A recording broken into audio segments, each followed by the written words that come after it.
আরাফার দিনে বিশেষ আমল সমূহ জানতে চাই।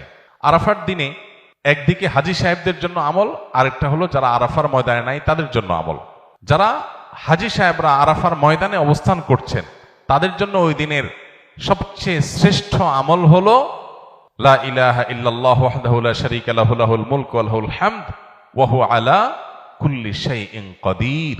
এটা মহব্বতের সাথে অর্থ বুঝে ধীরে ধীরে বারবার করে পড়তে থাকা, এটা হলো সবচেয়ে বেশি প্রয়োজনীয় কাজ। কেন? কারণ নবী করিম সাল্লাল্লাহু আলাইহি ওয়াসাল্লাম বলেছেন যে খায়রুদ দুআ দুআউ ইয়াউমি আরাফা, আরাফাত দিনের দোয়া হলো শ্রেষ্ঠ দোয়া। ওয়া খায়রু মা কুলতু আনা ওয়ান নাবিয়্যুনা মিন ক্বাবলি, নবীজি বলেছেন আমি আর আমার পূর্বের যত নবী রাসূল এসেছেন সবাই যত দোয়া আল্লাহর কাছে করেছে এর মধ্যে সবচেয়ে উত্তম হলো এটা, লা ইলাহা ইল্লাল্লাহু ওয়াহদাহু লা শারীকা লাহু লাহুল মুলকু ওয়া লাহুল হামদু ওয়া হুয়া আলা কুল্লি শাইইন কাদির।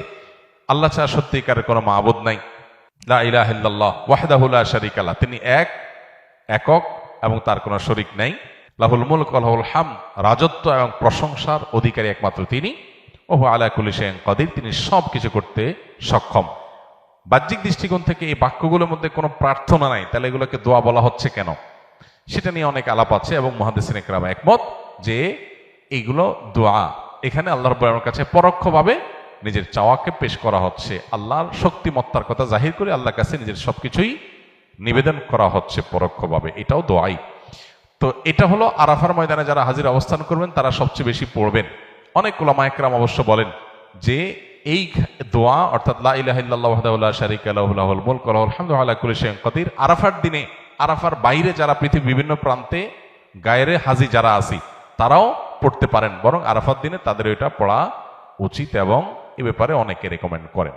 তাহলে একটা কারণে পেলাম লা ইলাহা ইল্লাল্লাহু ওয়াহদাহু লা শারীকা লাহু এটা পড়া, এবং আরাফাতের দোয়াকে সবচেয়ে শ্রেষ্ঠ দোয়া বলা হয়েছে। এই জন্য হাজী সাহেবরা বিশেষ করে যারা সেখানে অবস্থান করছেন ওই দিন একবারে সূর্য ডুবা পর্যন্ত, জোহর থেকে নিয়ে সূর্য ডুবা পর্যন্ত পুরো সময়টা দোয়ার ভিতরে ডুবে থাকা, এটা হলো সবচেয়ে বড় কাজ। আর যারা আরাফায় নাই, আরাফার বাইরে আছে, যারা হজে যাচ্ছেন না, তারা আরাফার দিনটাতে তারা রোজা রাখবেন। আরাফার দিনের রোজা নিয়ে আমাদের দেশে প্রতি বছরই গন্ডগোল বা মত পার্থক্য দেখা দেয়, কোন দিন রোজা রাখবো?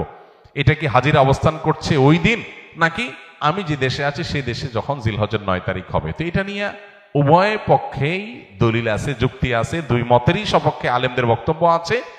সেক্ষেত্রে তুলনামূলকভাবে আমি যে দেশে আছি সেই দেশে জিলহজের 9 তারিখটা হলে সেটাকে আরাফার দিন হিসাবে, আরাফার দিন যদিও বাহ্যিকভাবে মনে হয় যে আরাফার ময়দানের সাথে সংশ্লিষ্ট, কিন্তু আসলে এই যে দিনগুলা ইয়াউমুত তারবিয়া, ইয়াউমে আরাফা, ইয়াউমুন নাহার, ইয়াউমুত তারবিয়া বলা হয় জিলহজের